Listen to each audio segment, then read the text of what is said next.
Hello everyone, welcome back to the channel. Today's story is about a moment that has shaken the entire Russian establishment and sent shockwaves through the Kremlin itself.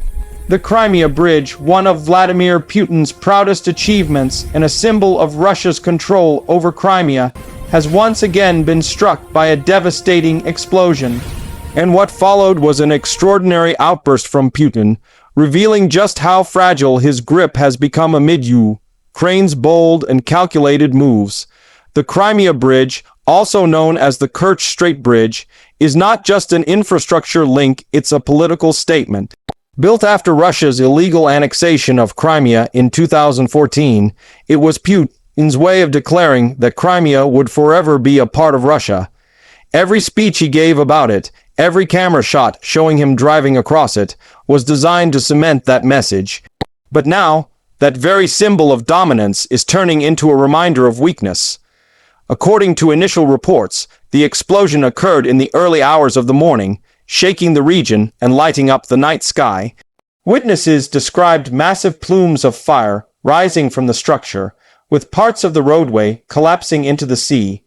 Russian media scrambled to control the narrative, but videos quickly surfaced online, showing chaos and panic among drivers and rescue crews. Within hours, Russian officials confirmed that traffic was halted. The bridge, once touted as indestructible, was once again paralyzed. This wasn't just a physical blow, it was psychological warfare at its finest. Ukraine hasn't officially claimed responsibility, but the precision and timing of the strike tell a story of careful planning and advanced intelligence. When Putin was briefed on the situation, insiders say his reaction was explosive.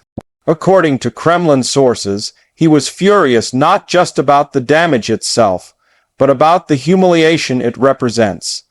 He reportedly slammed his fist on the table, accusing his military and intelligence agencies of incompetence.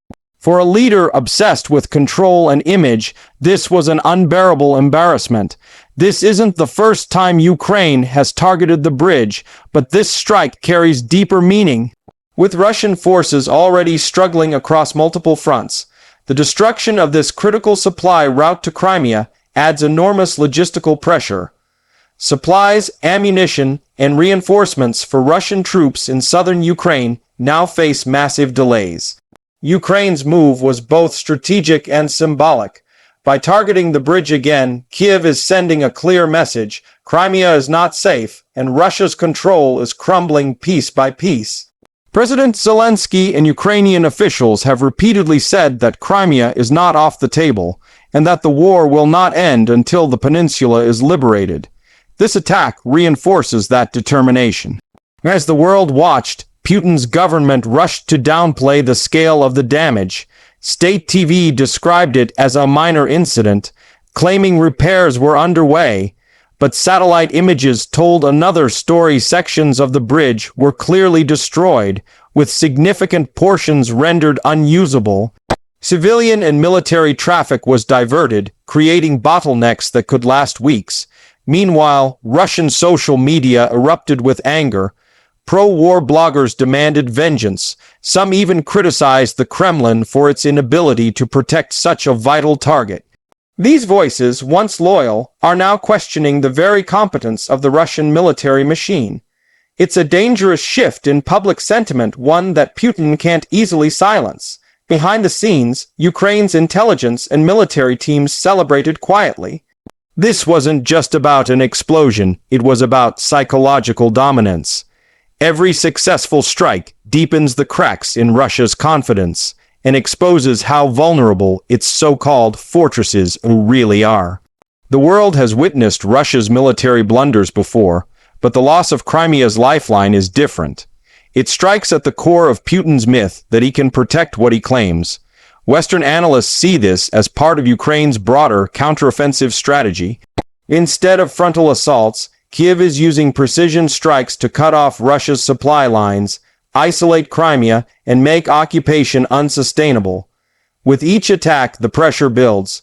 Russian logistics are stretched thin, morale is dropping, and commanders are being replaced almost weekly.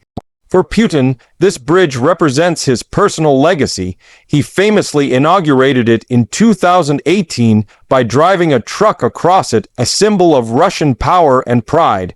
But that image now stands in ruins. Every explosion erases a piece of that propaganda.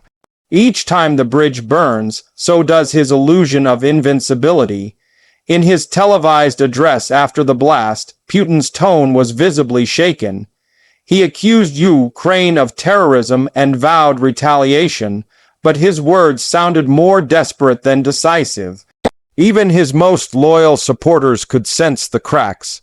Behind his promises of revenge lies a grim reality. Russia is running out of easy options.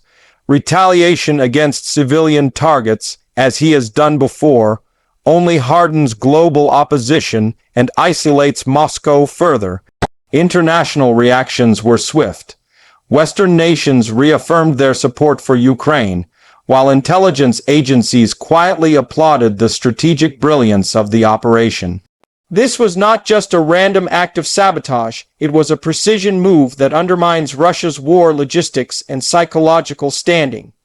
Crimea itself has become a pressure point. Russian families who once felt safe there are now fleeing in panic. Videos from the peninsula show long queues of cars leaving toward mainland Russia. The illusion of safety is collapsing. For many Russians, Crimea was supposed to be untouchable now. It feels like a trap. Experts say the latest attack could accelerate the eventual liberation of Crimea. With supply chains broken and morale low, Russia's ability to sustain its occupation weakens daily.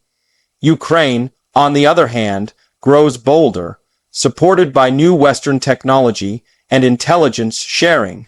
Drones, missiles, and sabotage units are hitting deeper and faster than ever before. Putin's fury is understandable. His entire narrative rests on strength, stability, and control. But this explosion exposes the opposite: fragility, chaos, and fear. Every time he appears on camera shouting threats, it's not a show of dominance, it's an admission of panic. His outburst isn't just anger, it's desperation. Inside the Kremlin, tensions are reportedly rising. Generals are blaming one another, intelligence chiefs are under scrutiny, and a climate of fear is spreading. No one wants to be the next scapegoat. Rumors suggest that Putin even ordered new loyalty checks across the military hierarchy, afraid that betrayal could come from within. The symbolism here can't be overstated. The bridge connects Russia to the territory it illegally seized.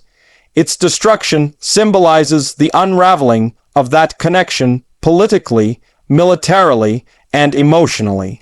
It's more than steel and concrete. It's the breaking of an illusion. For Ukraine, this moment marks another step toward reclaiming what was stolen. Each bold move signals confidence, courage, and the refusal to bow to intimidation. For Russia, each explosion is a reminder that no fortress is unbreakable, and no propaganda can hide the truth forever. The world watches as the Kremlin reacts, as soldiers scramble, as engineers attempt to repair the unrepairable. But beneath the surface, the psychological war continues, and Ukraine is winning that war every day. The destruction of the Crimea Bridge isn't just about territory, it's about narrative. And in this battle of stories, Russia's once powerful image is burning out fast.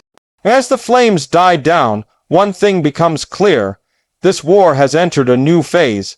Ukraine isn't just defending, it's dictating the tempo. And Putin, for all his fury, is being forced to respond rather than lead. The outburst we saw is not just frustration, it's fear of what's coming next. Because the next strike might not just hit a bridge, it might hit the very foundation of his rule. So as the smoke clears over the Kerch Strait, the message is unmistakable. Ukraine is on the offensive, bold, precise, and fearless. Putin's anger may echo through the Kremlin halls, but anger won't rebuild the bridge, and it won't stop the inevitable tide turning against him. The world has seen this story before. Empires rise with confidence and fall with denial.